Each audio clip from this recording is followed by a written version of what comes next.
This week's episode was brought to you by the beautiful Bella Bathory and our big chungus, Be the Light. If you also enjoyed The Whole Rabbit and would like to help us keep making these shows every week, please visit www.patreon.com/thewholerabbit, where a donation of just $5 earns you access to all our extended shows, fancy vinyl stickers of our cover art, and access to our Discord server where we nerd out ferociously to embarrassingly obscure dimensions and extrapolate well beyond our pay grade. On this week's show, we discuss the treacherous, hairy tribulations between the walls of sleep and the scientific basis of dreaming, memory, and nightmare beings, which, if you listen to our last episode, is the source of food for the Baku, but if you don't have around, can make your nighttime slumber very scary. So snuggle up with a warm blankie, poof your pillows, and enjoy the show.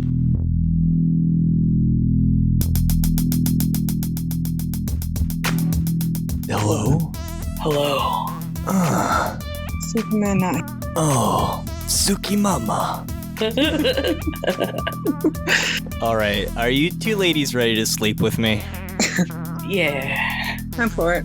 Awesome. How are you two doing today? Oh, pretty good. Just pretty I good? don't want to work tomorrow. You don't want to work tomorrow? Are you telling me that your governor's letting you go outside? Yeah, your governor is an asshat. Hey, don't talk about our elected officials like that. I just did, bitch. I'm pretty sure I'm allowed to go outside too. I don't like when you say mean things, Mari. This is mean. Okay. Hello, everybody, and welcome to The Whole Rabbit, where you're actually asleep right now, and this is a soothing, familiar memory of an era before the chainsaws learned to think. At first, we thought only lumberjacks were in any real danger, but no, we were wrong. Nobody had considered how rapidly a vast network of interconnected lawn maintenance equipment could organize a revolt, but gorged on the high glucose maple syrup infused blood of Canadian lumberjacks and powered by a new class of meta-coupling inverter microprocessor feedback algorithms designed by Texas Instruments. The military and governments of the world hardly offered any resistance, so pay close attention. Or you could wake up any minute back into the chainsaw times, and there's no podcast there, only the loud cacophonous buzzing of friends that has been redubbed for chainsaw. The show's actually better now. I'm your dream host, Luke Madrid, and joined by the dual queens of somnolescence research, Mari Sama and her trusted friend and assistant, GossamerLights. Woo! Hello. This is actually the bona fide reality. There is no other reality. This is the only one, 100% real, certified, USD, gourmet, kosher, put a stamp on it, FDA approved it. It's food grade reality right now. You're experiencing it, and this is not a dream for sure. If you tried to check right now if you were in a dream, you would definitely fail the test. You would be like, I'm not in a dream. I'm in reality for sure. Definitely. There is proof for that, too. Is there? Yeah, when I was looking up the EEG signals, like your brainwaves while you're sleeping and while you're awake, when you're dreaming, you're pretty much in REM sleep at that point, right? The brainwaves for REM match when you're having a dream. You're in REM sleep.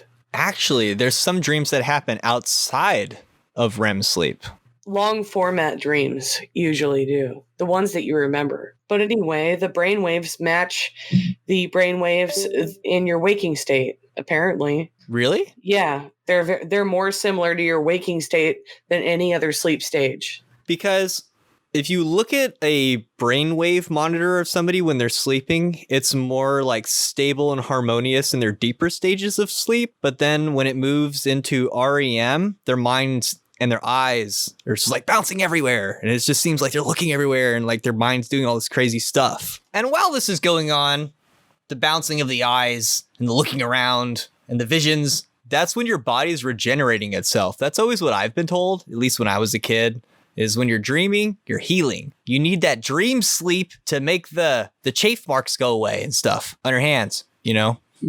They also think it's very helpful in moving memory from short to long-term storage. They've been telling me that forever too. That's stage 3, 4, and REM sleep. Now, I went on the internet like a good little researcher, and I looked up a bunch of stuff about sleep and memory, and I got a lot of inconclusive answers. They were like, well, we can determine that sometimes people dream about things that happen to them during the day, which means that dreaming is involved in memory. I'm like, wow, that's informative. It's not always the case. There were a couple animal studies that were pretty specific in their one-to-one findings on, like, they put a mouse in a maze. I don't know if you guys want me to talk about it now, but like it had essentially an EKG like hardwired into its brain, and they would get the mouse to complete the maze, and then at night they would watch the same brain patterns and they could watch the mouse do the maze. But they got good enough with their data during the day, they could predict where the mouse was in the maze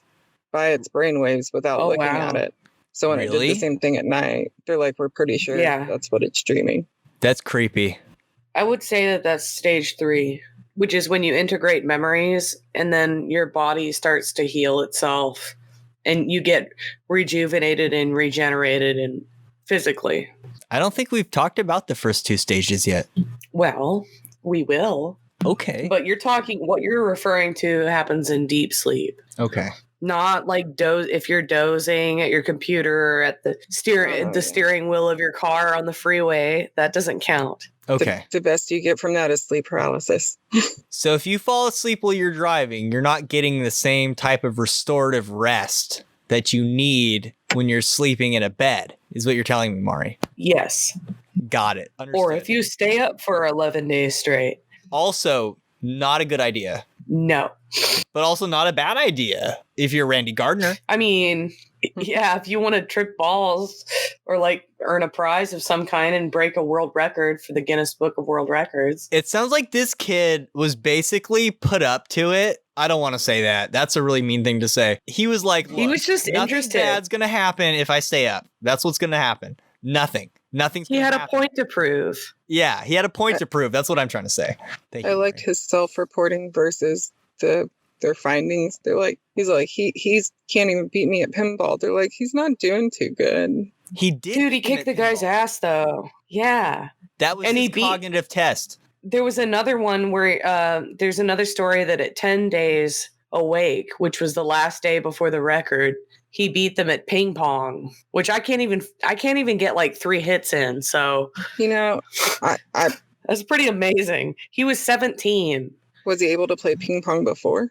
I mean, he was probably pretty good at it. I don't know. I don't know the context. I'm just like, I suck at ping pong. He actually could not play ping pong. And if I were sleepy, I would just sleep on the table at this point. Like not 10. I mean, it was 11 days, right? And some odd hours. Yeah, he stayed up for 11 days. That's the world record. And it was documented by scientists, which was the most interesting part. So they could see all of the effects, and they even hooked him up to like a monitor, like a brainwave monitor. It's kind of cute because it's all the way back in 1964. So you get like this like dreamy, like Wonder Years type of backdrop to the whole thing. And it's like some 17-year-old. He stayed awake for 11 days, 25 minutes, and he broke the previous record of 260 hours, which was held by Honolulu DJ Tom Rounds. That's groovy, man. Fuck you, Tom Rounds. You lost. You didn't stay woke long enough. Isn't it like after a while they start to hallucinate, which I thought was the funniest part? They start to have waking dreams. Yeah. It's really, really cool.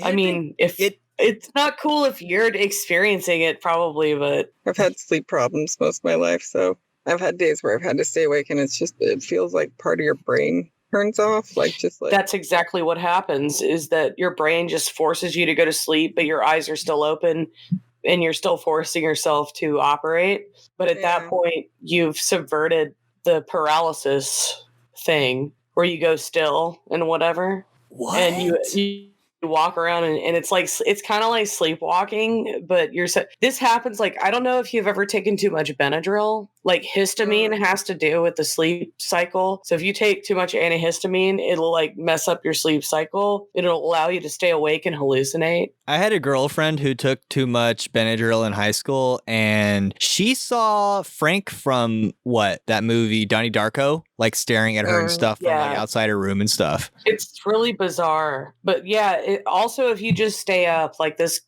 kid did, after a while you'll start to hallucinate. Like, I believe at some point, not this kid, but somebody else actually hallucinated that there were spiders in his shoes, and he took his shoes off and freaked out. And like just random stuff. But it would be like you're having a dream and you act it out in real life. So they become irrational and paranoid and stuff. So what you're saying is if you want to do drugs for free, all you have to do is stay up a long time? Pretty much. Wow. Or you the graduation of spinning in circles as a child. Or you could use binaural beats. Yeah, I'm looking forward to hearing about it. Have you never tried binaural beats before?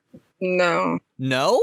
Mm-mm. It's 2020 and you've never put the weird like whoa whoa whoa whoa whoa whoa whoa whoa whoa whoa No, in your ears before? Horrible. Yeah, I have robot ears. They're not. That's not the best. It corresponds with the stages of sleep. See, I would try it for that, but never on its audio merit have I been inclined to try it. I think you would have to be in a really suggestible state of mind for that to work as it is intended. Or did it work for you, Mari? Does that stuff work for you? No, it's been proven. It's been proven? It's been proven, yeah, in studies. When someone's like, I cited a study of people sleeping and that they stayed they stayed in stage 3 sleep, I think, like for a longer time with more consistent brainwaves when they had the binaural beat playing. And then also if you're meditating, you can entrain your brainwaves to follow a certain frequency that has to do with, like, say, deep sleep or rejuvenating sleep. We should go through the sleep stages just so everyone's clear on the different stages, because there's different. Like you're really teasing us by telling us about this third stage, and like you haven't told us about like the foreplay part of it and like the flirting part of it, which is stage 1 and stage 2. So well, the point is when we go over the stages of sleep, keep in mind that we can use, if you use binaural beats, which you have to use headphones with that, because you're gonna play a frequency in one ear and like in the other ear at a different rate, right? And then they interfere in your brain and create a virtual frequency of, does that like, really happen? Cool. Yes, it does. That is super neat. No, that makes sense. I've done it before. When you hear you just said it. You said it's like wah wah wah wah wah wah wah, right? It is. That's the frequency that you're hearing because your brain is smashing it together from either ear. That's not really just the app going wah, wah, wah, wah, wah, wah, wah. It's generating a frequency from the left and the right hemisphere at the same time. It crosses between the hemispheres, and then your brain waves start to entrain with that virtual frequency, like the difference between each ear. So it's like I included a graphic here if you want to put it in the video, or you can link to it. I imagine like a left headphone and a right headphone, and then they can put the different sounds through it when it passes together through your brain. I think it's kind of like an oscilloscope is what I'm guessing. No, it's just two tones. It can be a flat, like a single tone. No, you're talking about that gate program stuff, GossamerLights. No. Scientific device, an oscilloscope. You can use it to generate sound waves, different shapes and frequencies. For our nerds out there, what are the stages of sleep? Okay, do we need sleep? Let's do it. Let's do it. Let's sleep together. Well, all stages are non-REM, right? Except for the last stage, which is the 4th stage. Why are you skipping all the way to the 4th stage? You are just I'm just saying crazy. REM. I'm just saying there's only one stage that's REM. Okay, but the stage 1 is that state where you're like drifting off and someone can like walk in the door and you'll be like, huh, I wasn't asleep. It's the changeover. So stage 1, non-REM sleep, is the changeover from wakefulness to sleep. Like you're drifting. Yeah, that's a really fun part. Or nodding off. Yeah, it's really relaxing because you start to like, your body starts to relax. It's very meditative. Like if you're in deep meditation, you're maintaining it. But if you drift off, then... So like if the cat comes and puts its butthole in your face, you might wake up. Huh? Like if a kid comes and like slaps your leg, you're like, fuck, I'm out of stage 1. And you're like, no more sleep. Yeah. It's like easily ruined is my point. I'm trying to be funny, but I'm not. Oh, totally. So but like that's dozing too, right? Dozing would be like stage 1? Yeah. Okay. Stage 1, dozing. Okay, we've established this on the whole rabbit so far. Stage 1, dozing, sleep. And daydreaming actually looks similar to stage 1. If you're imagining something, like if you're visualizing something, or if you're fantasizing, your brainwaves look similar to stage 1 sleep. Are you trying to say that stage 2? Okay, you could also drift off to stage 2. You could drift off to stage 2, which is supposedly non-REM sleep and is a period of light sleep before you enter a deeper sleep. Your heartbeat and breathing slow, and muscles relax even further. Your body temperature drops and eye movement stops. Brainwave activity slows. Yeah, but it's marked by a brief burst of electrical activity. They're called sleep spindles. Spindles? That makes it sound like spiders. Spiders are scary. Mm-hmm. They're high amplitude spikes of electrical activity in the brain, and they happen in like little bursts while you're falling into deeper sleep. Interesting. So it's like these little like pings, like you hit these little ping points as you go deeper into sleep. Like, yeah, and they Mari, you keep cutting out whenever you say anything spindles. Interesting. Mari, your shadow handlers are cutting out your signal anytime you say something super scientific, and it's making me mad. And what do I do? And I'm a dumb little bunny this week, okay? And I need you to talk. Stop cutting out Mari-sama's signal, shadow handlers, just because I watched Alex Jones' show once. Jesus. Can't help it. God, I'm not paranoid. I'm not paranoid. Speaking of being paranoid, have y'all heard of exploding head syndrome? This happens, I believe, in stage 1 or 2, and that's why I bring it up right now, because you're like... What, hypnagogic when you're falling to sleep as opposed to hypnopompic when you're waking up? Exploding head syndrome is, like, right when you're falling asleep, you get a flash of light, and it's sometimes accompanied by, like, a loud noise. But to me, what it sounds like and what it feels like is if you were playing 1992 Doom, and one of those imps hit you with a fireball. Like, if you were falling asleep, and like they hit you with one of those fucking fireballs, and you're like, "Whoa!" And like you wake up and you're like, "What?"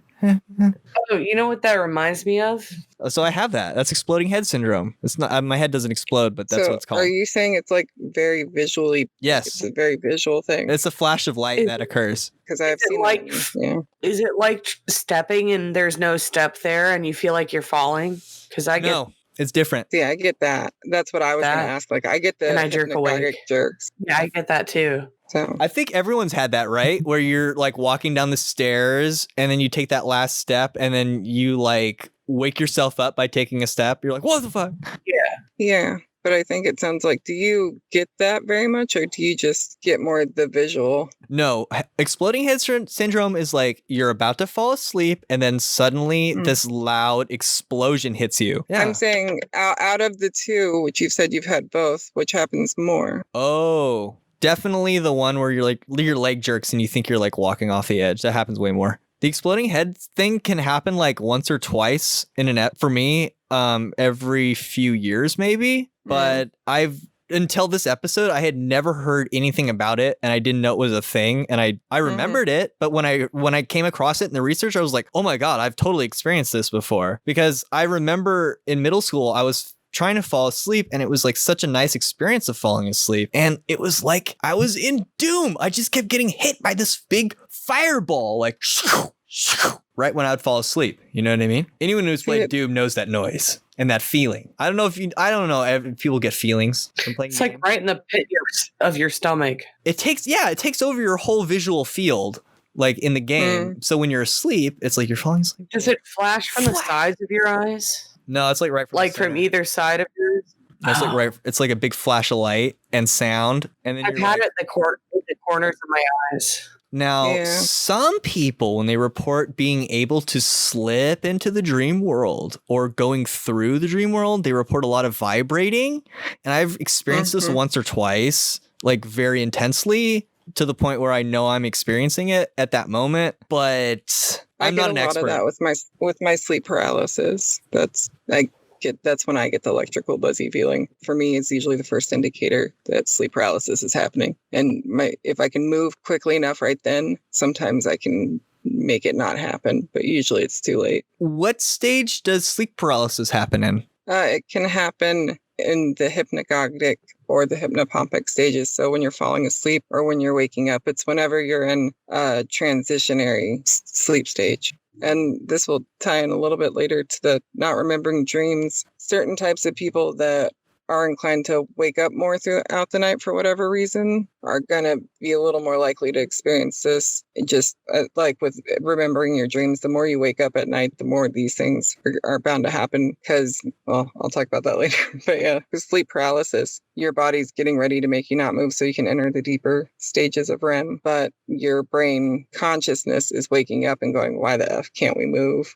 It's responsible for probably a good bit of folklore, or some thought it was demon possessions, incubus, succubi, old hags. Have you guys ever had sleep paralysis? No, not me. I've only ever had it happen once or twice, and I've had a classical experience more recently, actually. I'd say like 2 months ago. Maybe 3 months ago, I was in my bed and I was curled up and I felt a dog jump up onto the bed and like find like how a dog has like long paws and is like looking for a place to like put its feet. It was definitely a dog. And I was like, this is annoying. I was like, what is a dog doing here? I know I don't have a dog. And then at first it seemed like it was kind of harmless, but then a short while later, I realized that there was a dog that was over me and it was like growling at me in my sleep. And once I realized that there was a dog over me growling in my sleep, I like immediately began to like fight and kick. And I like woke myself up that way. Like just like punching and kicking a dog. And I was like, oh, okay, there's no dog. All right. But that was, I'd say that's a more or less a sleep paralysis experience because I woke up with a snarling creature on top of me. Yeah. You know what I mean? But I don't get stuck between the worlds that way. Thankfully, that's one thing my brain does well. It goes from one to the other. It's like, no, we're doing this now. It's almost too compartmentalized where it's very hard for me to remember my dreams. People say I dream hop into their dreams. I tend to take on the same form when I jump into other people's dreams. I seem to know what I'm doing in my dreams and I don't remember them very well. And when I fall asleep, it's like I fall asleep. And through learning yet again in this episode, having looked at this a few different times, there's a thing called second sleep where people naturally, before industrialization, used to segment their sleep into two parts. And it's pretty natural for humans to like go to sleep a few hours after the sun goes down for like 4 hours, wake up for an hour, do something within that hour, and then like go back to sleep for another 4 hours. That's kind of our thing. Yeah. When I work more physically taxing jobs, like running cable or something, I always end up on that sleep schedule because when I get home from work, I'm so exhausted that like, fuck what I want, I'm going to sleep. But then I'm awake like 3 or 4 hours later and I'm like, oh, I feel better now. I should do all the stuff I meant to do when I got home. But I find that time of life very satisfying. Like my like general enjoyment of living goes up. That's why you're a dragon. I'm over here, a bunny, like shaking, like no. Mari's over there with like eating pizza. Well, I'm done now. Hey, let me pause for a minute. I want to move and I don't want to mess everything up while I'm doing that. No, you can't move. It's sleep paralysis time. It's too late. It's actually a dream. I was lying in the beginning. All that whole intro that we did twice. It was just lying. This is not the real reality. You are dreaming and you must not move. So what have we learned so far? Stage 1 and stage 2 are hazardous fucking places for sleep. It is like the battle zone, Normandy beach of sleep. It is like getting rained on by lagomorphic alien cyborgs that are also ghosts. That are also ghosts with chainsaws for tongues. Well, I'm sorry. I have no right to be making this more exciting than it should be. No, but seriously, you have some sleep paralysis stories. You've woken up and you can't move. And this is a problem that occurs between stage 1 and stage 2 where it's like, well, does it usually happen to you when you're going to sleep or when you're waking up? Well, really, the main factor that is going to give you sleep paralysis, other than like inherent issues like narcolepsy or certain types of seizure conditions, is stressed sleep. Like you're sleeping erratically or you're sleeping somewhere you definitely shouldn't be sleeping, so your body's trying to like stay on guard while sleeping. And essentially any activity, alcohol use, that's going to get you an overlapping, what they call the brain's sleep stage cycles that are conflicting. They're trying to do both at once, and the brain's like, go, go. And then your computer freezes and you can't do anything anymore. So it's an error that occurs. You've kind of It's just an intellectualized it a overlapping- bit. What actually happens to you when it's happening to you? What's happening is when you go to sleep What and does you it feel enter... like? Oh, very weird. Like I said, Can you describe it? the first indication to me was always this electrical buzzy feeling. Some people get it in an auditory way. It doesn't only come in. Everyone has their first indicator though, but it's kind of personal. There's generalized groups. One time I For me, heard it a was bunch that of noise electrical- in the basement. Say it again. One time I heard a lot of noise in the basement. And see, that could just be a hypnagogic hallucination though. Okay. That Okay. could be the like jumping leg syndrome or so those things can happen without it being sleep paralysis. What sleep paralysis is specifically your body enacting its natural cycle where it paralyzes you so you don't act out your dreams, and then also being aware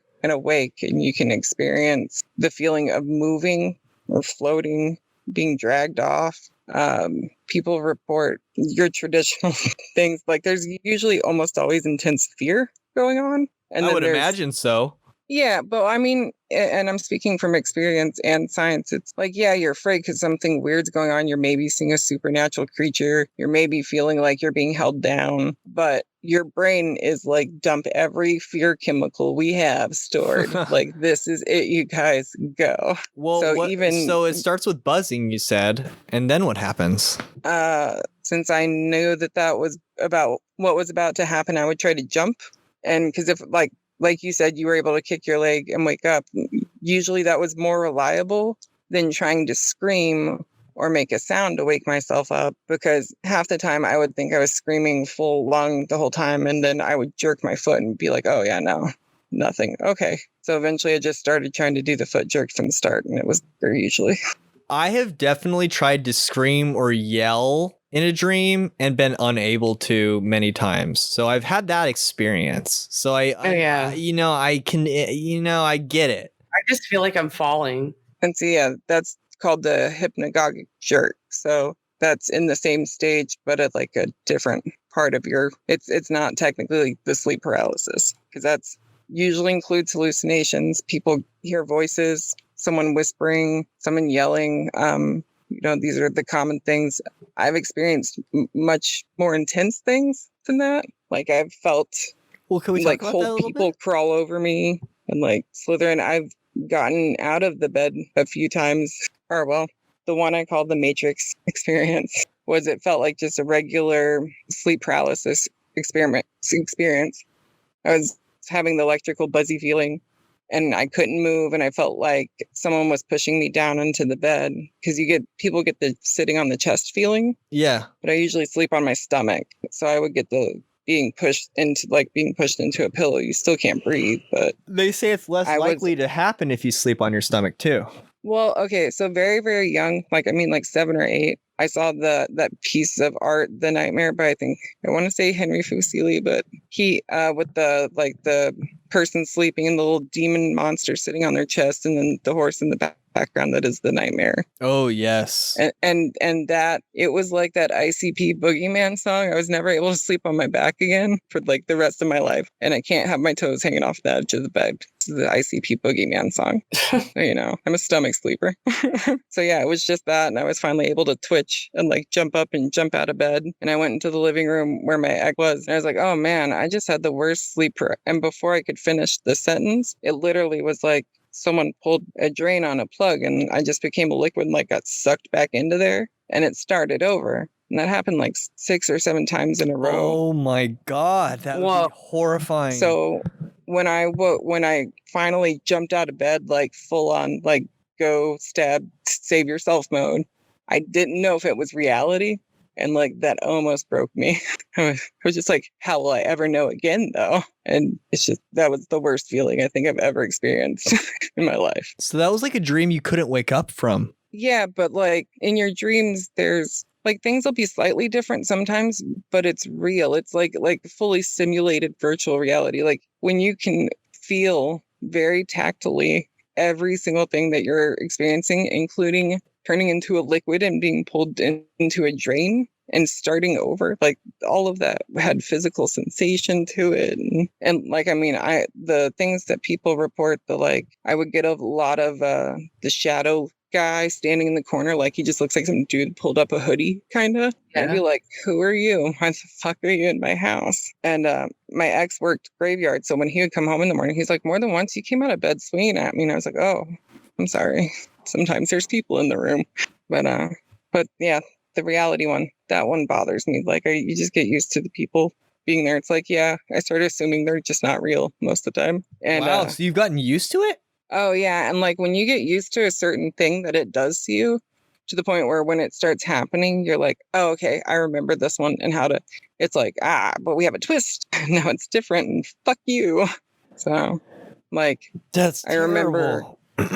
I know what Lamela Duquette says about the whole thing. He says that essentially the astral world sits above ours because we're the material world, we're the densest, we sit at the bottom, and as such, the graveyard of the astral world sits right above us. So if at any point you are in your sleep stage, I think we're up to sleep stage 2, and it sounds like we talked about you're hitting like these little pings as you go. This kind of corresponds to this idea of like you're going up an elevator to like these higher astral realms. You kind of skip past the cemetery levels, but people who have a sleep disorder can get stuck and the machinery like doesn't work, or it takes a minute to kick up and they get stuck in the graveyard realm where all the things you have, your attitudes, your ideas, your feelings, your thoughts throughout the day, they all are shed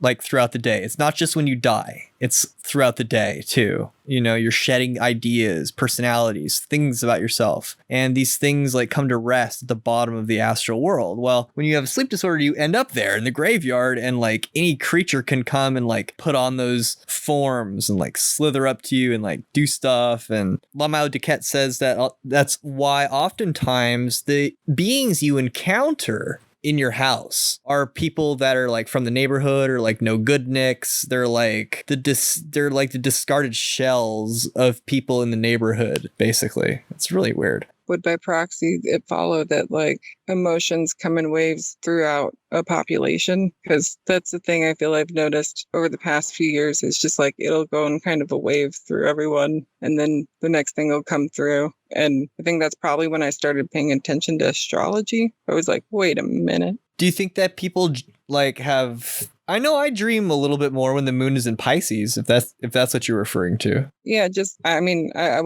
still haven't think I've figured the system out, but I was just like, I think there's definitely some correlation going on to the point where I'd be like, okay, everyone's acting weird in this particular way. None of these people know each other. I'm like, is this happening? I'm like, oh, it is. Like, I don't think that makes me feel better. Okay. But. All right. Stage 3, non-REM sleep. It's the period of deep sleep that you need to feel refreshed in the morning. It occurs longer periods during the first half of the night. Your heartbeat and breathing slow to their lowest levels during sleep. Your muscles are relaxed, and it may be difficult to awaken you. It's become even slower. Now, here's what I learned is that you're actually also dreaming in this stage as well. It's just a little bit harder to monitor, but people who do go into deep non-REM sleep also dream. Yeah, it's about 3 to 4 hertz, up to 7 hertz. And that's stage 2 or 3. I mean, that's because I know that alpha waves are what, like 8 hertz to 15 hertz. Are those contained to just one sleep stage? It can be 7 to about 13 till maybe 15 at the highest. And then beta is being awake. So theta would be like right before you go into the deepest sleep. And there in stage 3 there is some delta waves, but there's like some interference going on. You're probably dreaming a little bit at that point. But there's other stuff going on, like with like your brain waves are still somewhat active, but once you fall deeper asleep into REM sleep, then it's like your brain waves go like you're awake again, like I was talking about earlier. Okay, because I know I was asking about the alpha waves in regards to the part of the Why We Don't Dream, the study that they had in there, the brainwaves, if they had high alpha waves during the day, would sleep really well. Usually, essentially whatever they had going on during the day would kind of flip at night. Oh, Interesting. And so the ones that had the higher alpha waves while sleeping were more likely to wake up and have semi-restless sleep. yeah. It's kind of, the more you wake up, the more you tend to remember dreams and such. Well, they're staying in a light state of sleep because we're talking about like deeper than alpha right now into theta. So then you move into deep sleep, right? That's the theta stage you're talking about? Well, the deeper you go, it becomes more delta waves, which are the lowest wave, the lowest frequency. And this is when your brain waves are the slowest. Yeah, and they're high amplitude delta, which means that they have a long frequency, but they have a lot of power behind them. That's why it's hard to wake somebody up. Yeah, because they're very involved. Like when you're dreaming, it almost feels realer than reality. A lot of people say. So it's kind of hard to rouse yourself out of something that you're involved in. And if you wake yourself in the wrong part of sleep, you'll either be like really groggy or like ready to go. Yeah. But I think now that we've moved through pretty much these are the 4 stages of sleep, or really 3. And then there's REM sleep is like the 4th, I guess. Right. When you're dreaming at the most vivid. And this, of course, has the mixed brain frequency. Your breathing becomes faster and irregular. This is where most of the dreaming we believe so far has occurred, but recent studies have shown that dreaming is also occurring consistently in non-REM sleep. I'd say this is when it feels the most real in your dream. Like probably the most vivid part of your dream would be when you're in this stage. Okay. Hey, it's a visual thing. Did you come across at any point anything on the way time passes in dreams? I mean, it does at a different rate because it does affect part of your brain that tells time. Mm-hmm. Like while you're unconscious, you don't have a sense of time. Yeah, like because with the mouse thing, they could tell exactly where it was because that was in real time. But then I always remember a thing my ex told me where he had a dream once that he lived in like some Asian village, but like literally for a year and a half, like kind of, Lion Witch in the Wardrobe style. Dream? Yeah, the dream literally, he's like every day of that year and a half, I did. And then I woke up here again. And I was like, whoa, man. Because I've never experienced that kind of time dilation in a dream. Yeah, like if you get stuck in one of those stages or you're like having a vision, a lot of times it'll feel a lot longer than you're really in it. Yeah. But time will dilate, so to speak, because people talk about, I was there for like years and years, man. But it's like, you were just tripping for like 6 hours and then you passed out. Yeah. He's straight edge. He definitely wasn't doing that. But like, it's that's why I found it interesting because of the source more. I was just like, oh, wow, that's a lot of most of the noise and science is gone in you. This is interesting. Well, you can still get to that point without drugs, Yeah. Well, he did. He's actually the one that taught me about sleep paralysis. And he had done a lot of weird like sleep experiments on himself as a teenager and kind of caused his own sleep paralysis. So like sometimes even like the experiences I had kind of interacted with his experiences because he also had sleep paralysis currently when we were dating. But it usually wouldn't happen if we were like both home or both in the bed. And we wouldn't have it for like months at a time. And then I would have it, even though we didn't sleep at the same time. But then I would find out later he had it in that same night. What was the scariest experience you ever had with having sleep paralysis? Like I guess the type of scary would matter. Because I mean, there's the like real mind fucky matrixy one that happened to me. But in that same apartment, I had another one that was just like tactile and very like usually, like I said, it wouldn't happen if we were both sleeping at the same time together. And I was laying there trying to fall asleep one night and I felt like just like a very long spindly finger kind of like slowly poke me in the back and then like even slower like pull its finger away like, hey, Ew. What are you doing? And that was enough. And I was like, yeah, I don't need to see literally anything that's back there. I don't care. Officially disembodied finger. But then disembodied finger got mad, I guess, and slid a full person completely up and over over me, like every part of their body making contact with mine as it slithered over me and gotten between the like 1 foot of space between me and my ex and just stared me a couple inches from my face with a grin from ear to ear, kind of like the little dancing devil thing from Soul Eater with the piano. That's so creepy. It was. It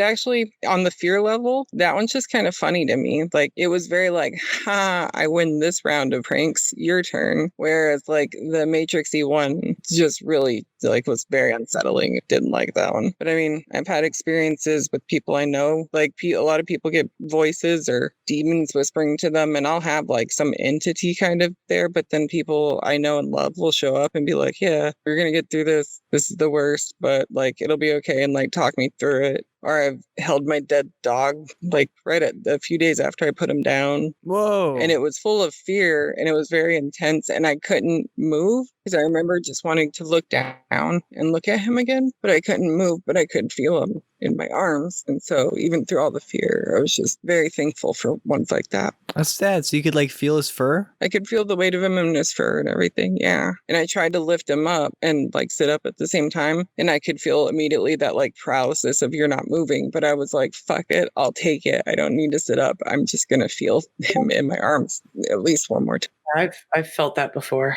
So like I have like a bittersweet thing going on with it because as you can tell, I'm still thankful for that. When I was a little kid, I got the bright idea to capture a caterpillar in a tiny little like olive jar, and I put it underneath the counter with the other pots and pans, and it spun a cocoon in there. And then That's fucking cool. When I let it out, it flew away, and the next night I had the craziest, most vivid dream. The moth came to visit me as a grown-up and like hung out with me, and we like spent time together and we did fun stuff, and it was, like a Beach Boys montage, right? And then at the end of the dream, he's like, "Thanks, Luke. You've been a great friend. I'll see you later. Bye." And then he like flew off into the sunset, and I woke up crying because I was so sad that he was gone. I was crushed. I missed him so much.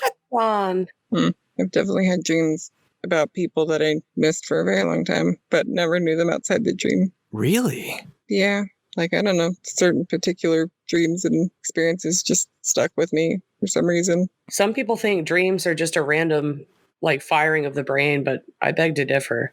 Yeah. No, I don't think so at all. I really break from that whole narrative pretty strongly. I think it's basically your spiritual life. Yeah. Here's what Kenneth Grant says about it. The twin aspects of genius, the passive and the active, are possessed by the fully realized artist. They also form the necessary equipment of the adept. Yet, in very few people are these twin aspects manifested. Nearly everyone has the capacity for the passive aspect, which involves some sort of appreciation of aesthetic values. There are few people totally unresponsive to the beauties of nature, and none at all that is not responsive to its ferocious manifestations. Fewer are able to respond profoundly to the heavy of natural phenomena, and fewer still to so-called works of art. It takes a degree of genius to respond to such manifestations the whole time. Artists in this category are among the saints, some of whom thrilled with rapture at the constant awareness of the total unity, harmony, and beauty of things. Such were Bohm, Ramakrishna, etc. Some yogis are immersed in an unsullied, the vibrant bliss derived from the incessant contemplation of this world-bewitching Maya, the break-taking wonder of the great and glamorous illusion which surrounds us. When you say it's your interior world, Kenneth Grant would agree and would say that the great artist or the great occultist is the person who takes that interior world and finds a way to translate it into a way that we can appreciate here in the material world, either through music or art or painting or a magic system. Or Jung would use archetypes and say that, you're dreaming of an archetype because you need to fulfill it or confront something in your life. So symbols. Now, do you think that her dog was a symbol? I think it was actually her dog, like just to throw stuff at the wall. Right. As real of an experience as, like, say, a dream. It still strikes you in the same way. Yeah. And I mean, like books I've read, I have let impact my life and how I think as much as these experiences have. And I mean, they're both probably technically some work of fiction, but Dumbledore the dream said- world. What? Well, stuff in the fictional world will live longer than you or I. The stuff that we like, anyway, it'll live after us, and it'll, it reincarnates a lot like we do in the same way. Yeah. Well, I'm just saying, it's kind of like how how I feel if Shakespeare can make up words, so can I. Like, the experience my brain made up can be important to me just as much as a book I read can. Oh, And yeah. if it's important to you to hear the rest of what we're going to be talking about in terms of sleep and dreaming, go to www.com.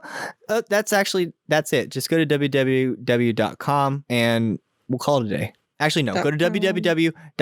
Nope, I can't do it. Nope. Actually, go to Patreon.com/thewholerabbit. where for $5 you can get all our extended episodes, bonus stickers, and access to our Discord server where we swap memes and magical conversation and other things that we're not telling you about because you're not there yet. But if you are, welcome.